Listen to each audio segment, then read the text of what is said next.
அந்த பாலைவன பகுதியில் புதை மணல்களுக்கு இடையில அந்த அழகான ரோஜா செடி பக்கத்தில் தான் கள்ளிச்செடி இருந்துச்சா.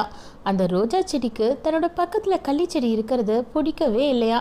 நான் எவ்வளவு அழகாக இருக்கேன், ஏன் பக்கத்தில் நீ இருக்கியே அப்படின்னு சொல்லி தன்னோட வெறுப்பை வெளிப்படுத்திக்கிட்டே இருக்குமா. அந்த ரோஜா செடிக்கு பக்கத்திலேயே ஒரு சின்ன நீர்த்தேக்கம் இருந்ததுனால அந்த ரோஜா செடி ரொம்ப செழிப்போட வளர்ந்து வந்துச்சா. வெயில் காலங்கிறதுனால அந்த நீர்த்தேக்கத்தில் உள்ள நீரெல்லாம் குறையவும் ரோஜா செடி ரொம்ப வாடி போச்சா. அப்போதான் கள்ளி செடிக்கு உள்ளே இருக்கிற நீரை ஒரு குருவி கொத்தி உறிஞ்சிக்கிட்டே இருக்குமா. தான் அழகாக இருக்கிறதுனால தனக்கும் மற்றவங்களுக்கும் எந்த பயனும் இல்லை. ஆனால் கள்ளிச்செடி அழகாக இல்லைனாலும் அது அதுக்கும் மற்ற உயிரினங்களுக்கும் பயன்படும்படியாக இருக்குங்கிறத ரோஜா செடி உணருமா.